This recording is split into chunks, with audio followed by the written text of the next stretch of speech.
Good morning. Is everything groovy grapes where you're at? I hope so. I know that's a strange expression, isn't it? Groovy grapes. Kind of came from when I was a teenager, I think. Groovy, that word anyway. I don't understand the groovy grapes, except for they both start with a G.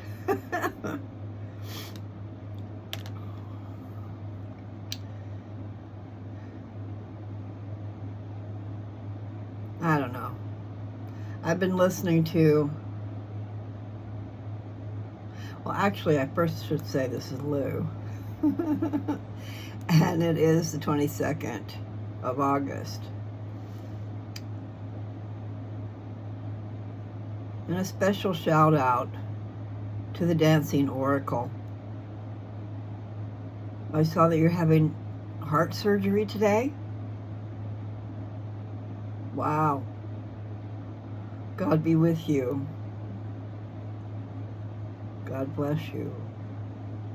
Such a invasive thing, your heart. It's down in there, and oh my God. I don't know. What does that mean, heart surgery? Anyway, I pray that you do well. I pray that your doctors do well, and your hospital that you're in, everybody concerned. And I know that God's aware of you. And I do enjoy your readings. But I was just shocked to see that you're having surgery. I'm going, oh my God, especially on your heart. So anyway, take care. I know that it's not take care, it's those doctors to take care. And then when you go to have your recovery, that I guess would be your taking care. Anyway,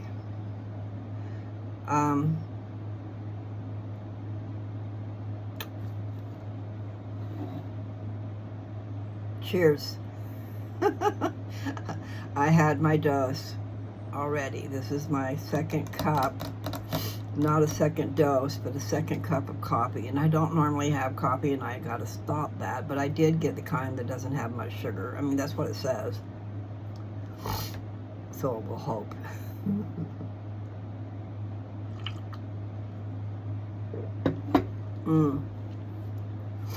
So, if you don't know what I'm talking about, maybe you just barely popped on. Ivermectin. It's an injectable ivermectin for cattle and swine. That's what it says.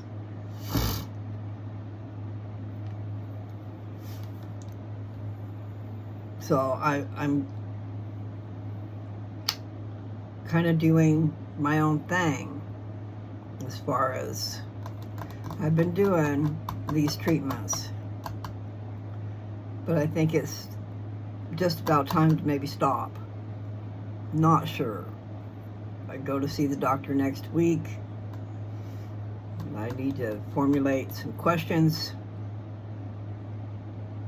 I need to try to listen to her first, and then I need to try to get my questions answered.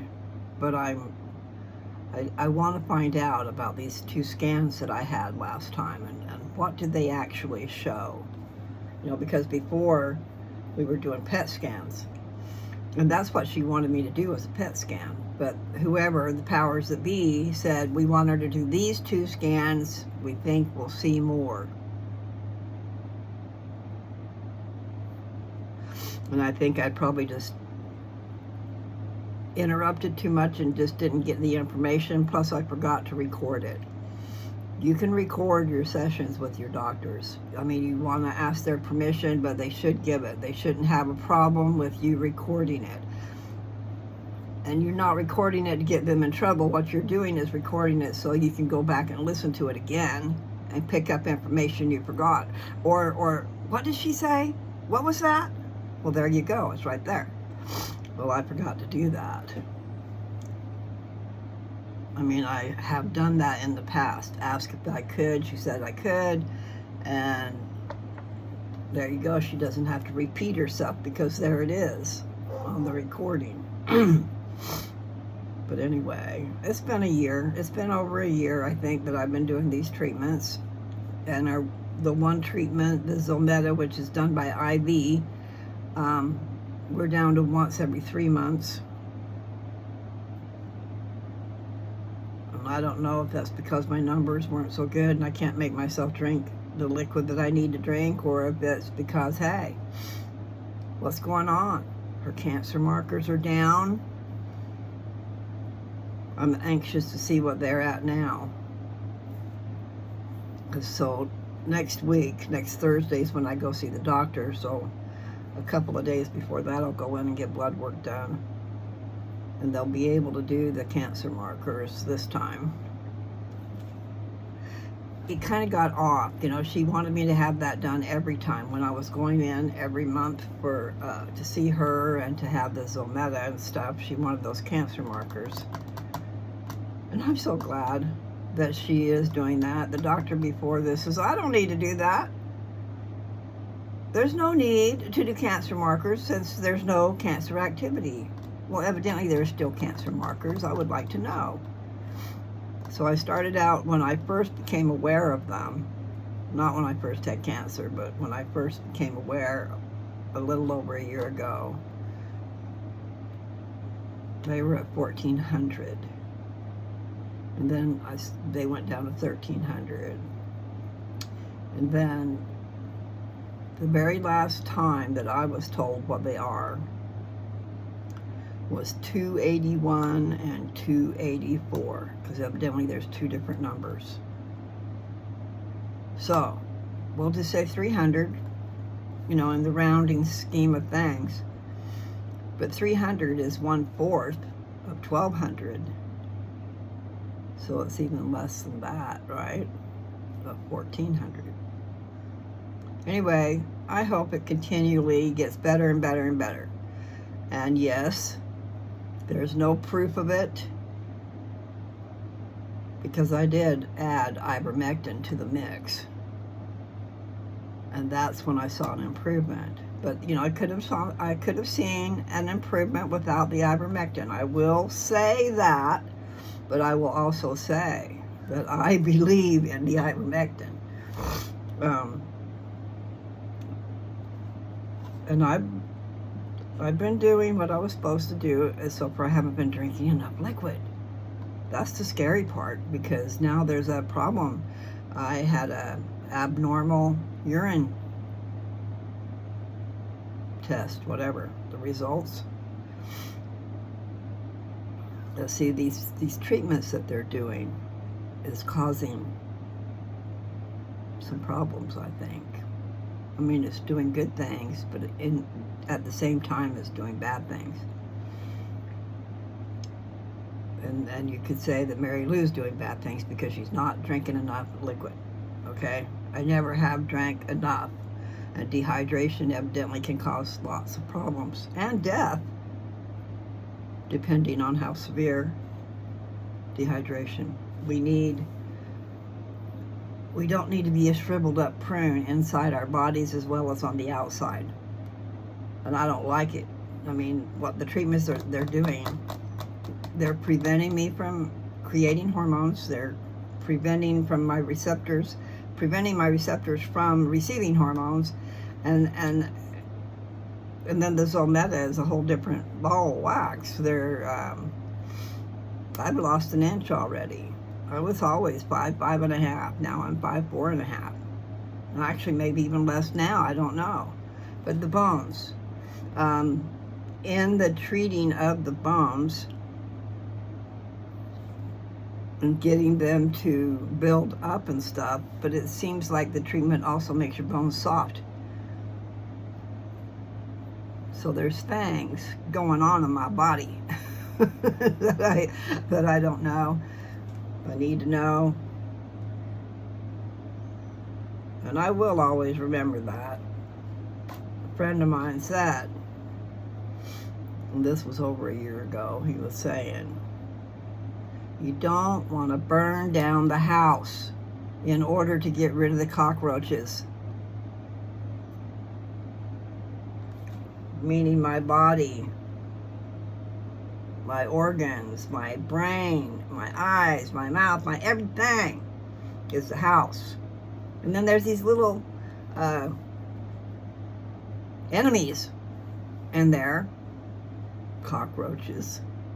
It's a good analogy, but the point is, you don't kill the house in order to kill the cockroaches. You find another way. So in the meantime, we've been starving my cancer, and it must be working. So I'm doing the two together, okay? I'm doing my treatments, and I'm also doing ivermectin. Now, I was doing it,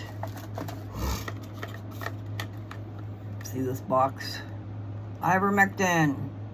This is a horse wormer. This tube will do a 1,250-pound horse. Excuse me, I do have a burping problem. The syringe here.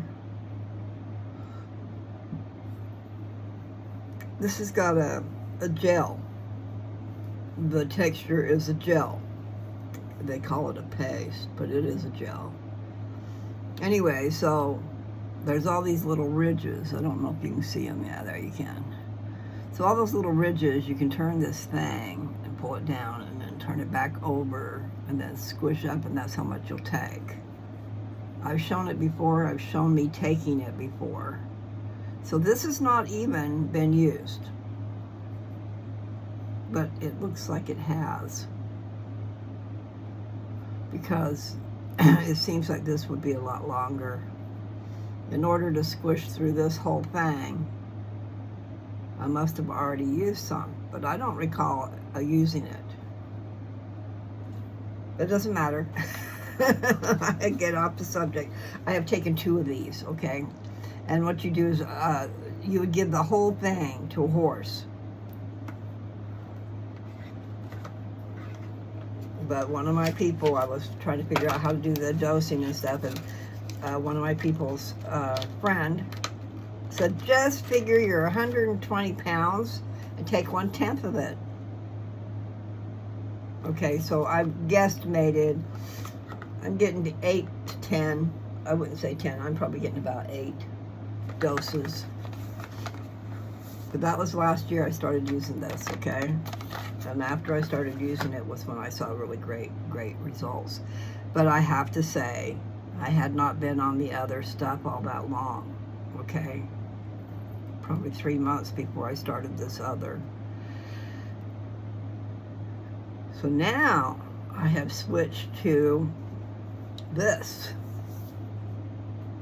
Now this is something you would use a needle. You have to use a needle to get it out. But you would, if you were putting it in your animals, you would give them a shot. And it might be stronger to be giving them a shot instead of it going through your digestive system. But anyway, I'm kind of doing my own thing. And there are reasons for it. There are reasons that I started using it. And I've told it on here before, so I hesitate to keep saying the same things over again. Years ago, maybe 30 years ago, 20 years, no, 20, we'll say 20 years ago, I was going through, I guess, menopause. And my stuff was just all weirded out down there, and I was bleeding like you wouldn't believe. I mean, I don't know why I didn't bleed to death. And then I never went to the damn doctor. I should have went to the doctor. It's me that was a bad girl. I suffered all those years. I bet 10 years before I got married. And when I got married, it was crucial to fix that problem. But anyway, the point was, I didn't know what was going on inside me, and my numbers were kind of weird, a little bit. They were only a little elevated, but it was enough that they were concerned that they sent me to Amarillo And then they were prepared to go ahead and be doing a surgery right away and a this and a that and the other thing until they got in there and saw what the deal was. So it's kind of like when you're going through menopause and your reproductive system is kind of shutting down and all that stuff, okay? And I think what might have happened was I had an egg in there that I couldn't get it sloughed off. So if I'd have been to the damn doctor ahead of time, I wouldn't have had to suffer all those years. But I'm getting past the point. The point was, I didn't know if I had cancer or not down there. You know, you always freak out thinking cancer. And there was like a growth down there, but what it really turned out to be, I believe, an egg that was stuck, and I couldn't get it sloughed off. So every month you get rid of your stuff in there so you can prepare a new nest for the new egg. You know, if it didn't work that month, then maybe it'll work the next month, whatever. That's what that period thing is. You're sloughing off the nest of the egg had it been fertilized. But anyway, so what's the point? The point is I'm telling you about this ivermectin, and I got way off whack. There were several things that made me think, okay, that'll work. You know, I've had animals. We had the farm. We had cows and this and that and the other thing. And dogs. And you have to worm dogs every so often. And ivermectin is a really good thing for worming dogs. And if you don't know about it, you know, and it would be if you had, you know, you have a litter and you don't want that litter to die of parvo or whatever. Happens a lot down in Arizona. I never had that problem. But staying on task, I do have a problem. So the point is, I called my Grandma Smith because she was really into vitamins and different things, and told her what my situation was, and I was scared and this and that. And she gave me this man's phone number and told me to call him.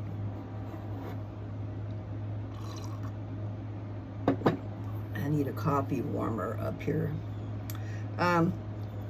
He was 70 years old, and he'd been fighting off cancer since he was 20. First time diagnosed with cancer was 20 years old. But his answer in all the things, after our conversation and everything, his answer was to do a detox, to do a colon cleanse, detox, kill parasites, get rid of the parasites that are in your intestinal tract that we don't even know are there. But anyway, I took what he said seriously, and I went and I got a really strong one. I don't even have a clue what it was, but it was very intrusive. I mean, oh my God. And what an idiot I was. I mean, I was barely a newlywed. And so I got it for both of us. We only had one bathroom. Well, guess what? You have to stay close to a bathroom. And sharing a bathroom with somebody else, no. So, one at a time, unless you got two bathrooms. Anyway, the point was, that was his answer. Kill the parasites. Do a detox. Okay? So that's still the answer. But then I saw, you know, that was 20 years ago. Okay? So then recently, I saw, first of all, let me say, I didn't have cancer to begin with. It was menopausal stuff. But I'm still glad I talked to the man and got that answer. I'm still glad that I did what I did, because I did see the parasites in the toilet. So I know that we do get them. They weren't squiggly worms. They looked like a butter bean without the meat. I don't know if you know what I mean, but a butter bean's kind of fat. And it's got a skin around it. So the meat is gone, but the skin is left. Anyway, I saw them. So let me try to get back on track. So, fast forward 20 years. I saw a video where a veterinarian was talking about the fact that they had given this ivermectin to these dogs to treat them for worms. But these dogs also had cancer, and their cancer went away. What a happy byproduct of worming your dog is their cancer left. So, light bulb goes off in my head. You know, I'm thinking about 20 years ago what that man said and what I have done, I have experienced, and then what the veterinarian said, because they're killing parasites, okay? So, ivermectin kills parasites. And also it says online that the FDA approved it for human consumption in 1996. So there you go. I just figured, hey, I'm going to try it. I don't have anything to lose. You know what I'm saying? I have stage 4. But it's breast cancer. It's in my bones. And they say with the treatments that I'm having, as long as I don't miss treatment, I'll live for years. But I think when you look at all the purposes of my treatments is to starve the cancer. Starve it from what it wants, and it wants my hormones. Okay? So, the idea in my head is we starve the cancer, it dies and goes away. I don't want to keep doing these treatments for preventative measures. I just want to kill the cancer and have it be gone. And then I do want something to help build up my bones. And I guess that's why I've shrunk an inch, is probably because of the treatments, because they're making my bones kind of, I almost wanted to say turn into liquid, but that's not, but it is like a soft, they're softening my bones while they're working on them. If that makes any sense. And I guess it does make sense. But my point is, I have been doing the treatments over a year now. And in the beginning, I did do a lot of questioning. You know, my first doctor up in Kennewick, I was asking her, can't we just, because she didn't want to, she says, I can melt that cancer away. And I'm going, oh, really? But with it in my bones, if she melted the cancer away, she said it would leave a lot of holes, and then my bones would collapse on themselves. We can't have that. So it was like a timing deal, okay? We can't get rid of the cancer too fast, or your bones will collapse. So, also what I asked her, I says, well, can't we just do it a little bit and stop? You know, get a handle on it and stop. And she said, yeah, we could do that. But I haven't talked to her in quite a while, because when my Papa Bear got to where we had to end up clearing out and selling and this and that and the other thing, and I had to leave. I couldn't live there anymore. So I had to get a whole new doctor. I went over and lived with my sister for a while, and went to the doctors over there, and she's the one that said there was no cancer activity. And she weren't going to tell me that. I don't think she was going to actually tell me that. I had perturbed her by asking, why are you not getting my cancer markers? I want to know what those markers are. I don't need to. I'm not going to do that since there's no cancer activity. I love that. But I don't think she was going to tell me that. Anyway, it pays to ask questions. So the point is, no cancer activity. Now, I have a new doctor because now I'm in Pennsylvania. They all have different language that they use. So this one has used little to no activity. I still have something down in here. And she's saying that it's lymph nodes. But they're inside the cavity where my heart is. in between my lungs. But it has shrunk. It is smaller. And I just did this ivermectin for the first time yesterday, the liquid. And I did it again this morning.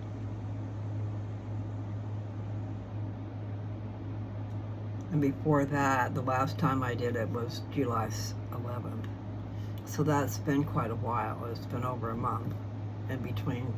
But see, when you worm, like when you take that wormer and give it to the horse, that's for either 6 months to a year. I looked it up, and it's usually a year, but sometimes you do it every 6 months. And I don't know what the criteria is for that. But the point is, I have done overkill as far as what you do for a horse. Because I didn't wait no damn year. I went ahead, forged forward. So I'm going, man, I want to live. I don't want to die. And I don't see a problem with what I'm doing. Okay? So therefore, not sure how often and how much I should do, but my cousin, there's a picture of her in my post. There's a picture of 3 women together. I'm on one side, my sister Nancy's on the other, and Leah Rose is in the middle. She's a beautiful girl. Woman. I guess she's 58. Age is just a weird thing. I can't even believe that I'm as old as I am. So we'll just say, hey, I'm 58. It would be nice, but nevertheless. So I'm not sure of the regimen, but what I was going to say is what she's done is when she has a virus, she'll take this twice a day, is what she told me. She takes 1 ml, which is a teaspoon, and puts it in her drink, whatever her drink might be. And I think she was doing it every day, 2 times a day. So I don't know how long of a period of time that she took it.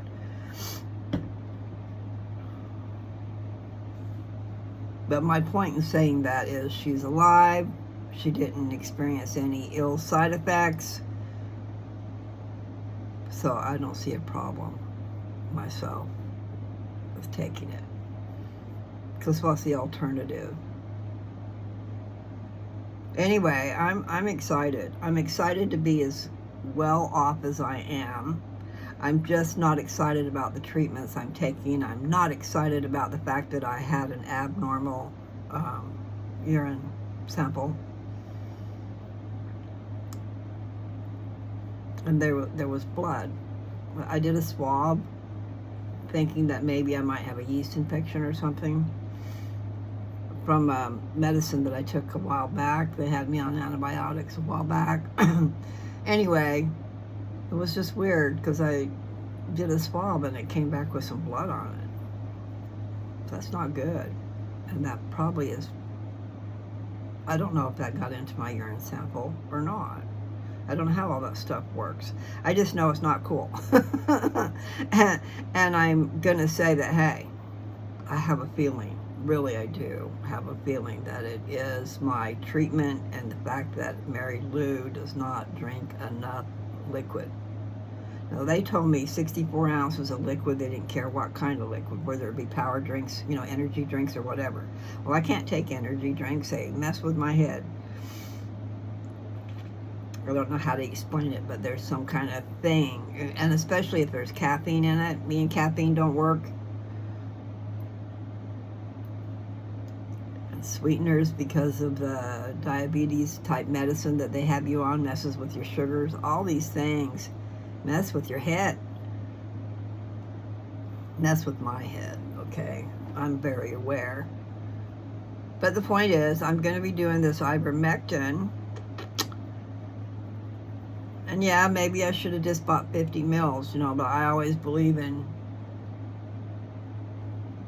this is way more than I'm going to need.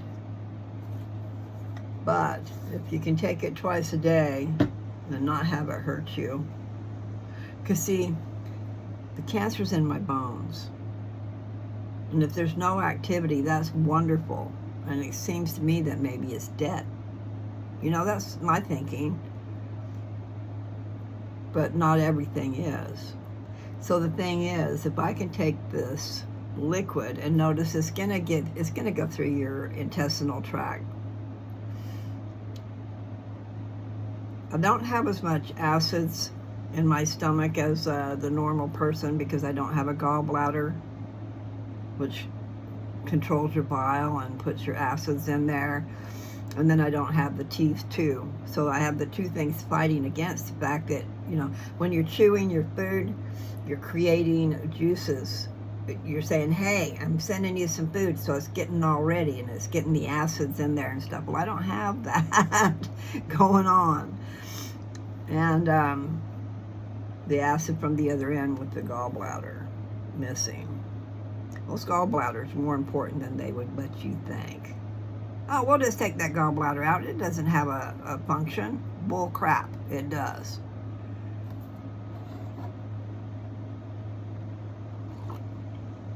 I'm going to sit here and let my coffee get cold.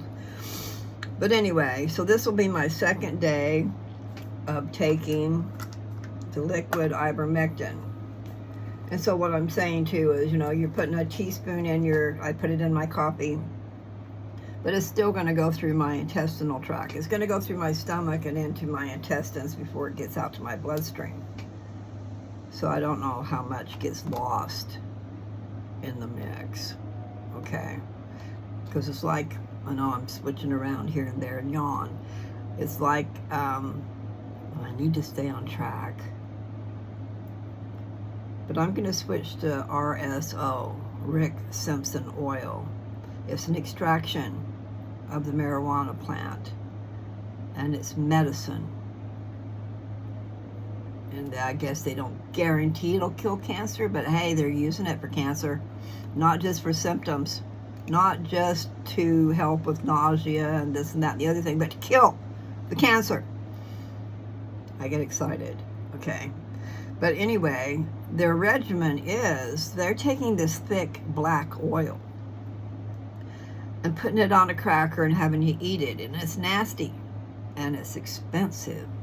And when it goes through your digestive system, they're saying you're only going to get about 20% of that medicine. 20%. Okay, well, my experience was, and with my research and stuff, that black oil is not going through my liver. It's too big. The particles are too big to get through. You'll see, notice I don't have a gallbladder, so I don't have the normal acids going down there and working on it. But that's why I made what I made. That's why I made my concoction, Lou's Magical Brew, made with RSO, but also it's made with fractionated coconut oil, mixing it together with sunflower lecithin, which is an emulsifier, and it turns that thick black oil into something bioavailable. I can rub it on my skin and it goes into my bloodstream and it gets all over everywhere that your blood will go without going through the digestive system. But they are using it to fight cancer, and the THC is supposed to kill cancer cells, okay? Without killing the rest of you. You know, chemotherapies kill. And they're not just killing the disease, they're killing you too. And the doctor admitted it, because I was talking to him about it. You know, they take you to death's door and bring you back before you die. I don't know why that's doing that, but my thing is telling me about my messages. Anyway, this is my little can. This is a little teeny can. But as long as it's solid, it melts to the touch. I just told you part of my process, okay? That was liquid gold that I make. I named it liquid gold because it is. I turned it from a thick black oil to a runny excuse me, a runny, watery type concoction. And then I mix that.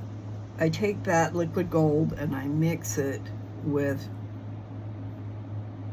okay, the liquid gold is made out of fractionated coconut oil. Okay, that mixture I told you about, you got Rick Simpson oil, fractionated coconut oil, which never goes solid, and then the lecithin. Those three things together make this watery substance, makes it bioavailable. But then I can take that liquid gold and pour it into whatever I want, because it's now a consistency of water. It's not really an oil anymore. So I put it in face cream, I have put it in body cream, and I have put it in regular coconut oil, the kind that gets solid at 70, let's see, it melts at 75 degrees, but 74 degrees is solid. Those are vehicles, okay? Your lotion is a vehicle in order to get the medicine into you. So you can take and rub that lotion that I made, but you got to be careful because that might be an overdose. It ain't gonna kill you, but it might make you warm.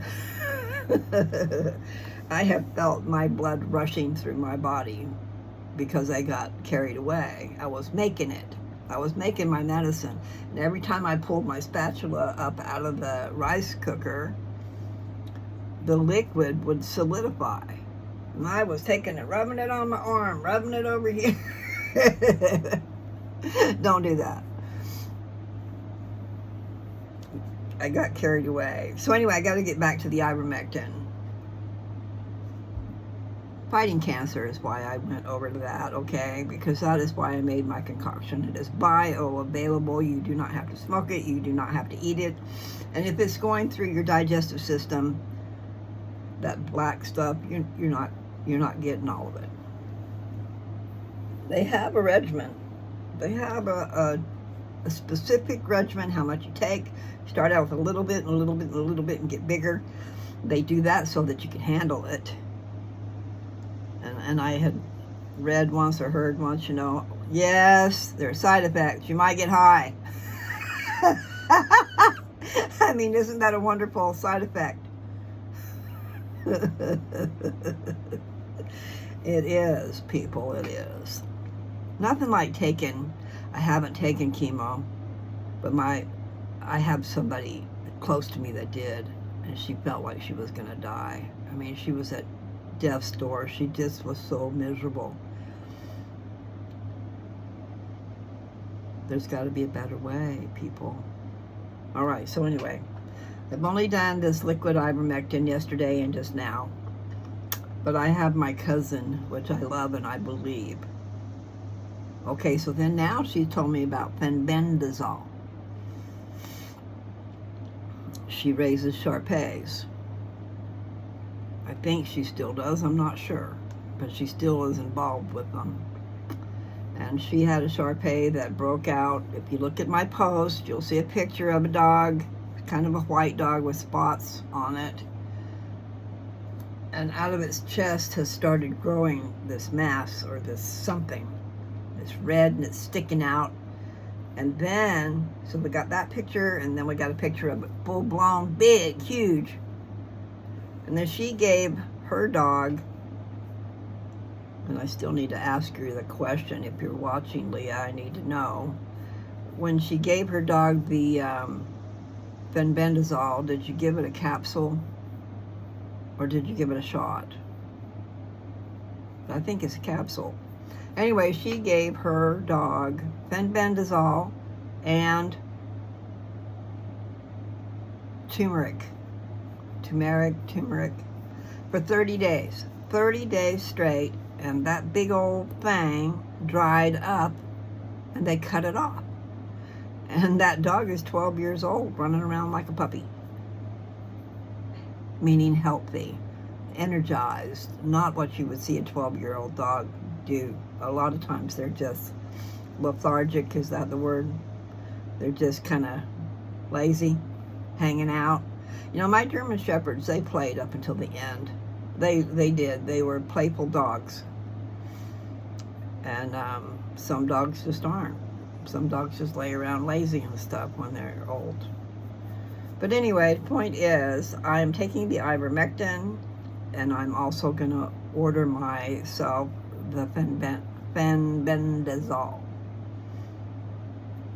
And I guess I should do the turmeric too. But I'm pretty sure it's the wormer that's taking care of business. So I'm trying to fight for my life, people, and we don't have to always exactly do what the doctors say. And sometimes, you know, sometimes this person that was really close to me, but I couldn't really tell her anything because, you know, I'm not the mama.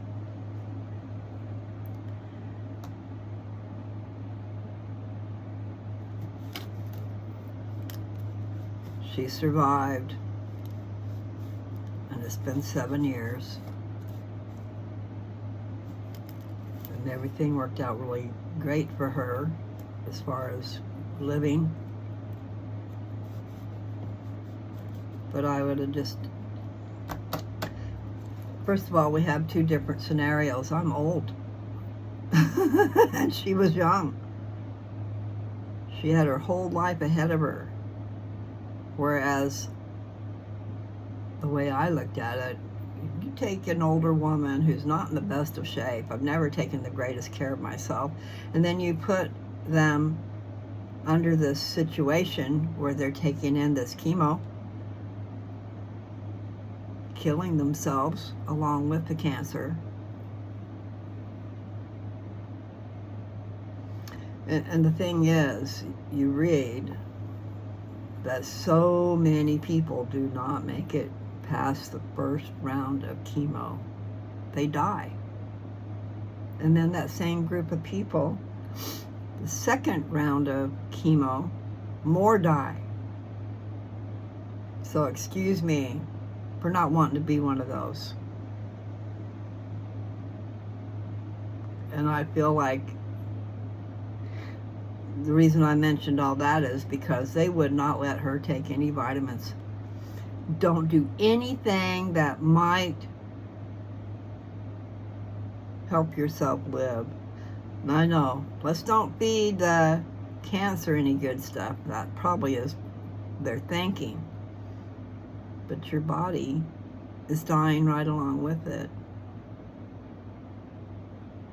And I really did. I prayed and I prayed and I prayed to know what to do. I had a special blessing for my concerns. And a lot of things were confirmed. So I chose the path that I chose. And things would have been better had my cancer doctor not been so mad. He was mad that I would not do the chemo and the radiation. He was mad that I consulted with a naturopath. Well, this naturopath was not just a naturopath. She was a doctor, a certified oncologist, and a naturopath. So not your normal naturopath. In fact, a naturopath referred her because of being an oncologist. My girlfriend found her for me. I asked her, please, and she says, you're not going to want to do that. They're too expensive, and I just want to know what they got to say.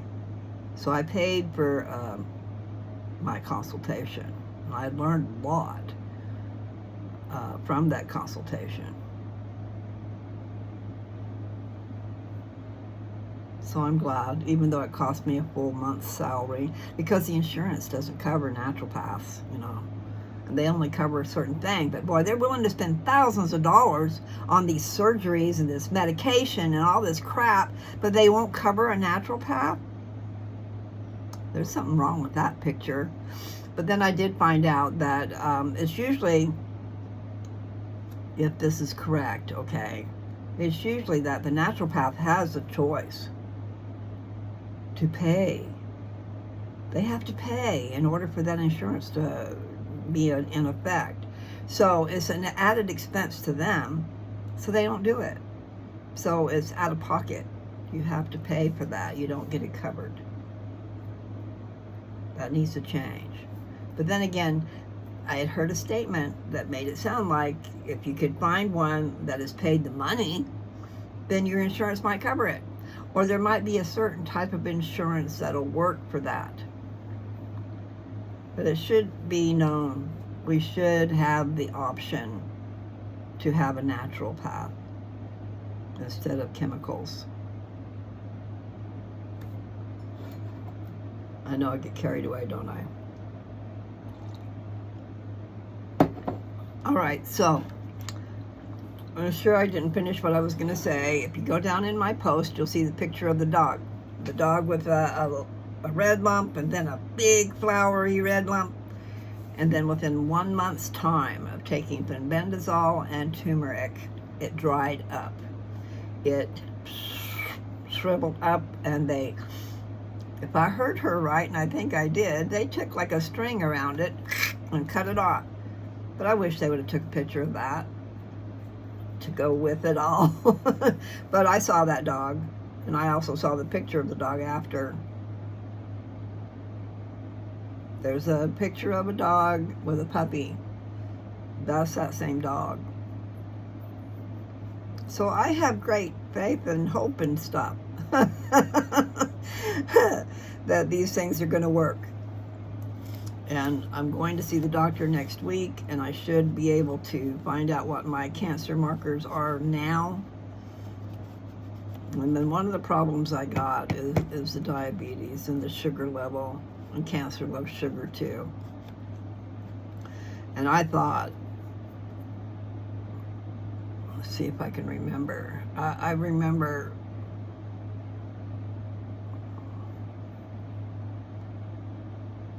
I'm just not sure. But I remember thinking that my results were going to be really bad because my sugar had gotten bad too. And I was so shocked with what she said. So, I mean, I don't even remember now exactly what I'm trying to say, except for that. Because, see, when I first got the results of the scan, it was on the phone because I couldn't get in there. And I talked to Minta letting me talk to her on the phone. We were going to do a Skype, but I couldn't figure out how to do that either. So I said, can't we just talk on the phone, you know? So, anyway. And then I saw her the next time and actually visited. So one of those, I was just so shocked because I was expecting bad results. And she was telling me no cancer activity. I'm going, huh? So I mean, excitement, people. I don't know what's coming up the pike. I do know that I'm what they would consider elderly, and I don't like that. But I'm doing my best to follow my brain and my heart. And I know that I am blessed. And like I said, I was doing a whole lot of praying. And I was praying that I would have faith enough, you know, too, because I just didn't know if I had enough faith. But how can you pray like that without faith? You do have the faith. Faith precedes the miracle. And I know I was visited by the Holy Ghost. Big time, because my whole body was on fire. Not a painful fire. I don't know how to explain it any other way, but I was on fire. And it wasn't for a second. I'm not sure exactly how long it was, but it was at least a half an hour. It was way, and it seemed like it might have been like a healing, like it came into me and we're going to kill that stuff, you know. But I didn't get what I was supposed to get.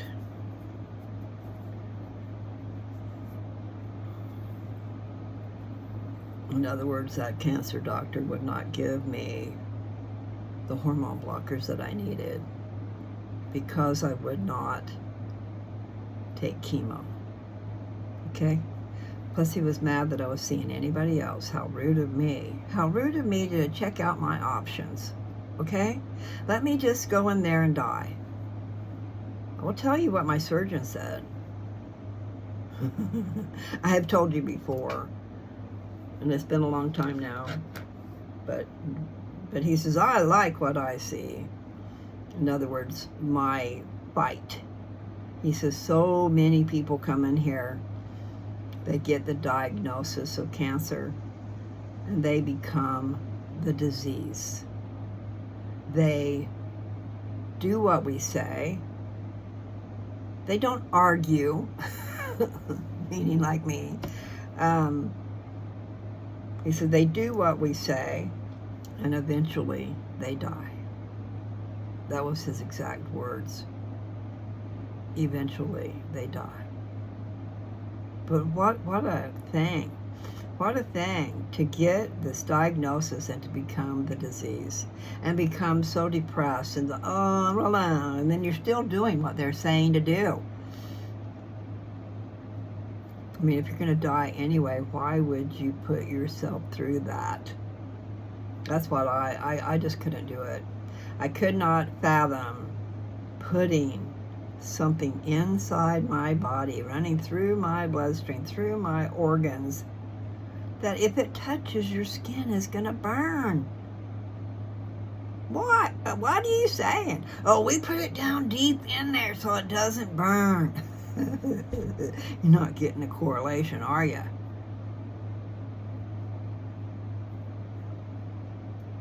So yeah, everybody's entitled to their own opinion, and this one is mine. I'm just telling you what happened to me. And that cancer doctor that did not give me my hormone blockers is responsible for me being stage 4. Because he refused. And I had paid thousands of dollars for those surgeries. It's not like that place didn't get a lot of money out of me. It was almost like he was saying, well, you need to make another appointment. When he'd already had freaking a lot of appointments. You know what I'm saying, people? Sometimes they just want your money. And they're wanting the money to cover the equipment that they're using and to cover their salaries.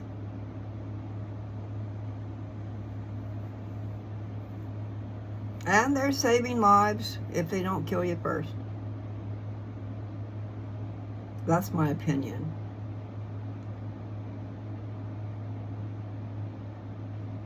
But because of this old man that was 70 years old that told me to kill parasites, that was his answer for fighting cancer. Kill the parasites.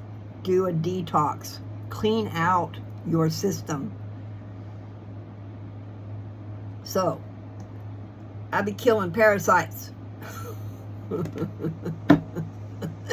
And I'm doing it probably a lot more than I need to. But as long as it doesn't hurt me, I can't see it hurting me any more than the other things would. And the things that they're doing to me now, like this IV, maybe it's the IV that they put that gown on for, I'm not sure. You know, because before I was doing that every month. Now I'm doing it once every 3 months. And I haven't been seeing them put the gowns on. So I bet it's the IV. Zometa. There's got to be something else that'll help build up your bones.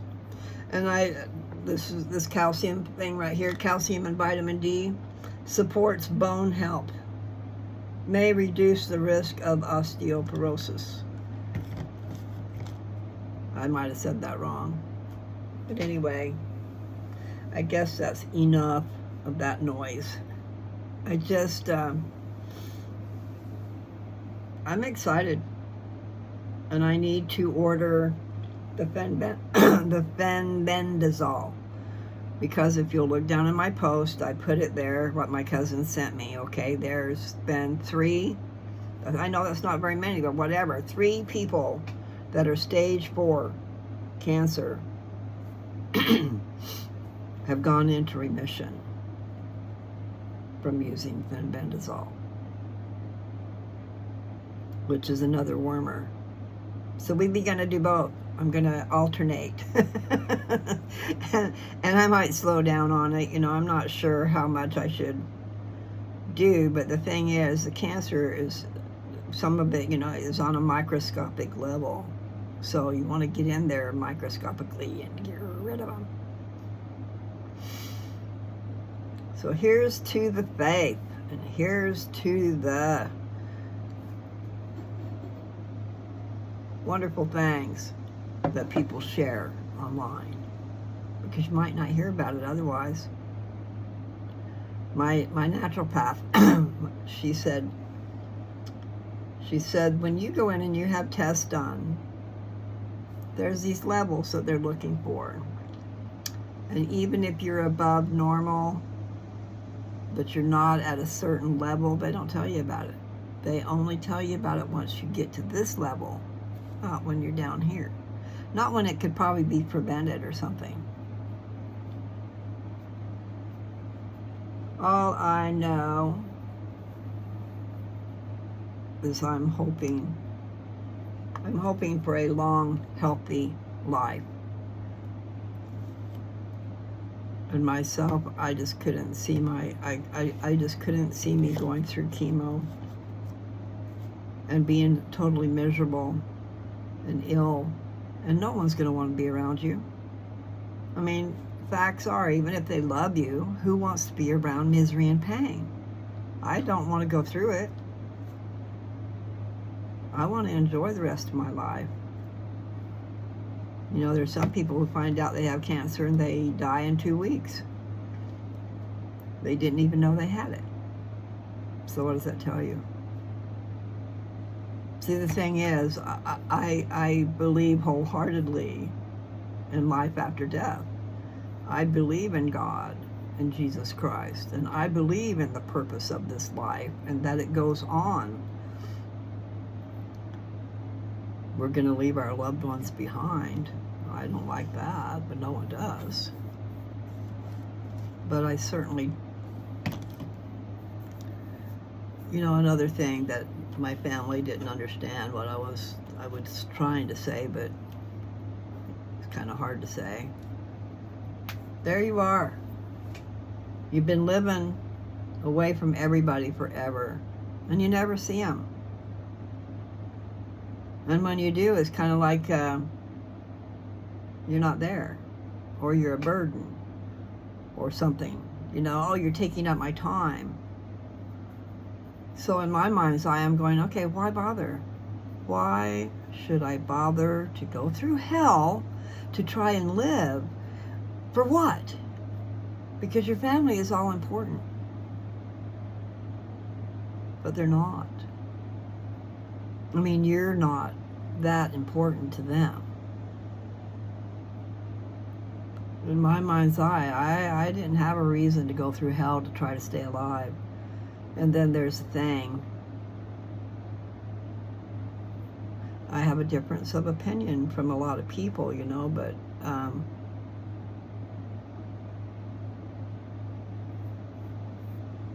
I believe we have a choice.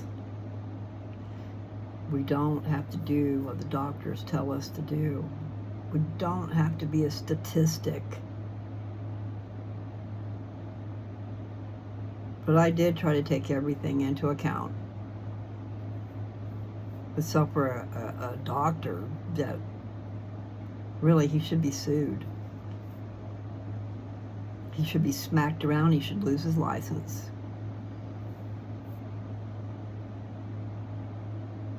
That's my opinion. But in the meantime, I plan to fight this thing. I plan to live. And if I don't, I don't. But at least I won't have gone through so much misery and pain. and then probably be alone doing it. Especially if I stayed where I was, because that's in the middle of the United States and my family is not there. I have family here in Pennsylvania, I have family in Arizona, and I have family in Washington State. And I was living in the middle, well, basically in Colorado.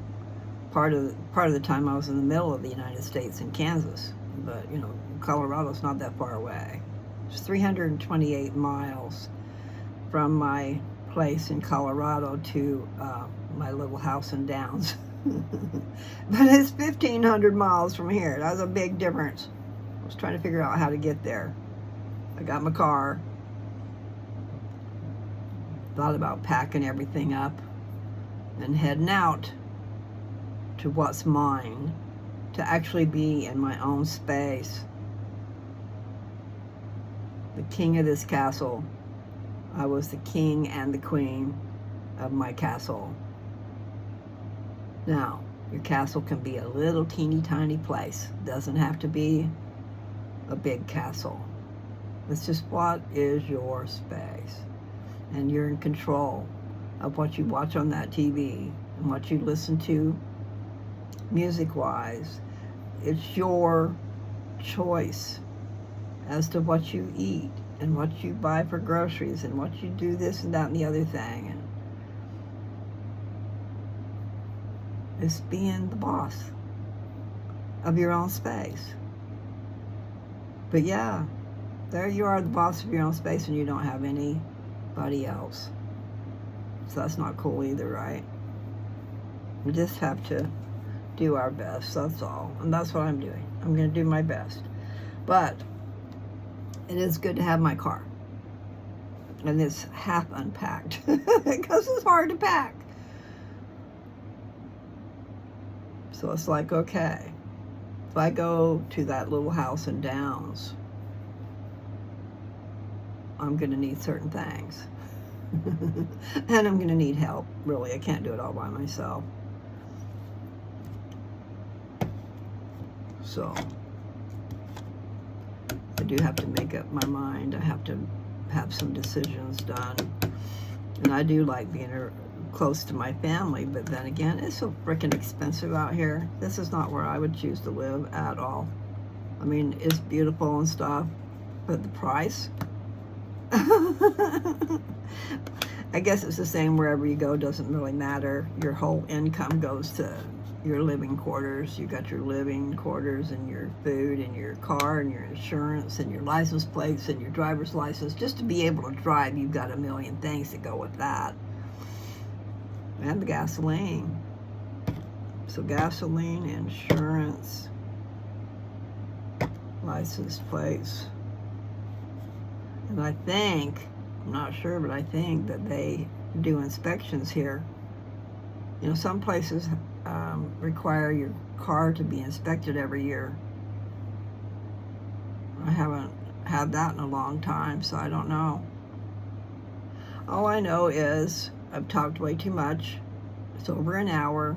I'm sure you guys are fed up with me by now. There goes the 333.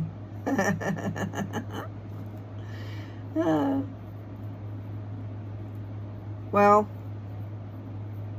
I've been watching videos on YouTube,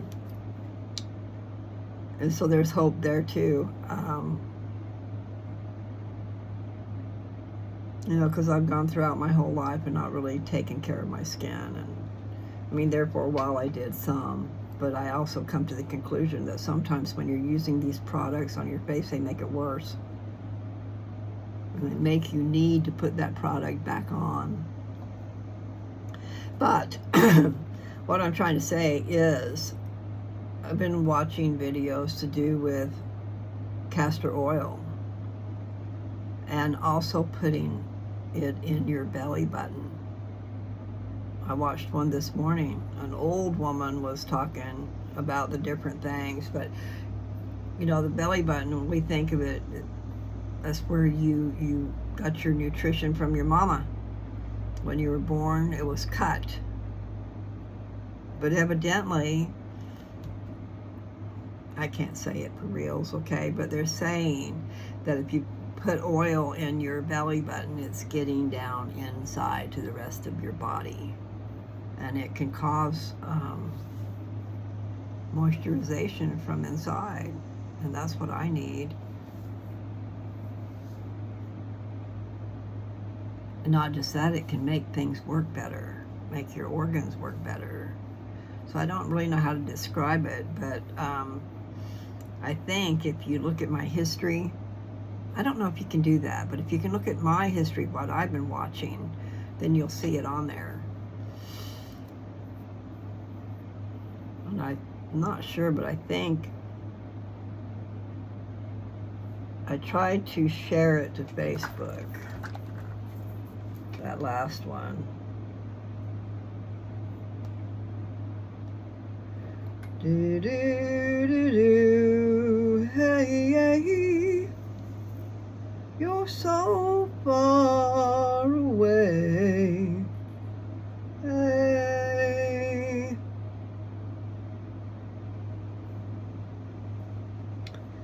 Okay, what I gotta do, okay, I was at Facebook, I wanna go to my profile, and I wanna go down, see if I shared it there. By Crepey Skin, that's by Barbara O'Neill. I'm not quite sure what she had to say. I need to go back and listen to it. Oh, I don't have her on here. Okay, so I have to go back and find her and put her on there. I don't know where she was from, but it was interesting, way interesting. And then, okay, so Barbara, that one, she was the one that does show up on Facebook anyway. She's talking about using coconut oil, the kind that solidifies, okay? Fractionated coconut. Fractionated coconut oil does not solidify. It stays a liquid. But the other one that goes solid, you take that and you mix it. I think what she said was 60% coconut oil, 40% castor oil. And then she talked about adding, I want to say vitamin E, like a few drops of vitamin E, mix it all together and use that. All I know is I need to check it all out because it's time to slather my body with some oil and some lotion and moisturize from inside out and outside in and do the best I can to live and not be an old prune, which I think that's what those treatments are doing to me, because we need our hormones. So here I need my hormones and they're taking them away because cancer wants the hormones. But if the cancer's dead,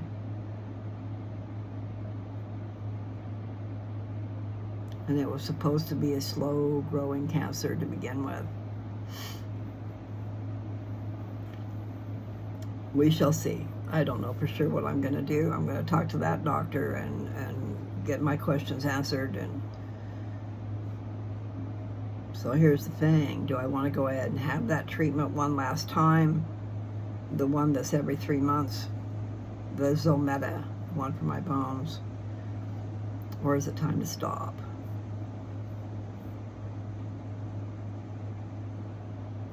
I'm going to find out what those scans said for sure. I don't know if there's a way to show them to me or not, but it's time. I'm just going to kill that dadgum cancer is what I'm going to do. But I do need to eat better. My legs are skinny. I feel like I'm shriveling up. My belly hasn't shriveled up though. I'm working on that.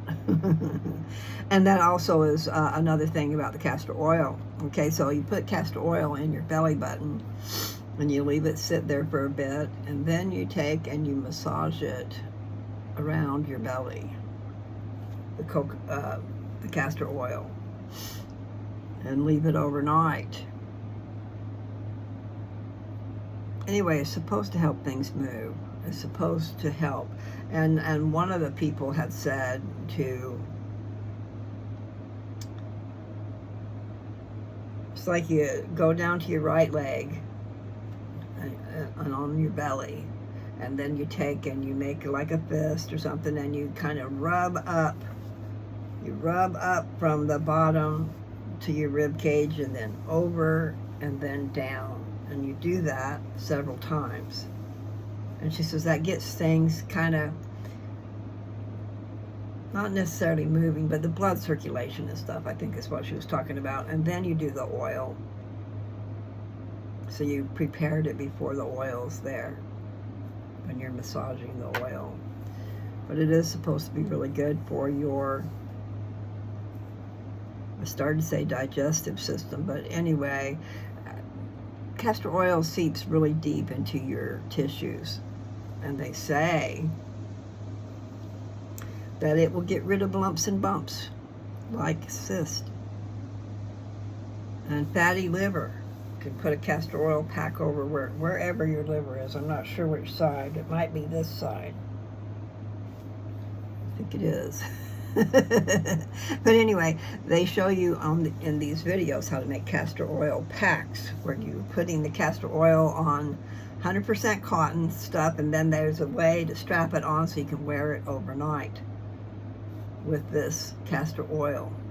Not just a little bit, but a lot. And then you can reuse it and reuse it and reuse it. So you're not, using half a bottle of castor oil and then it's one time. And I'm being exaggerative. But still, you know what I'm saying. I'm excited. I'm going to do it.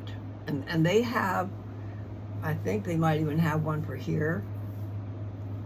For here and for around your belly and your knees and your this and that. It helps with your joint pain. And I was told before that it will help you get rid of bone spurs. I mean, you don't get rid of a bone spur overnight, but you continue to do it, the bone spur will go away. So, just look up a whole bunch of stuff to do with castor oil and see what you find. And look at Barbara O'Neill.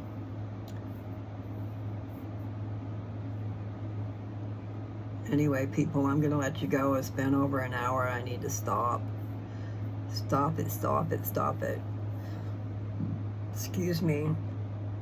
So take care. Talk to you later.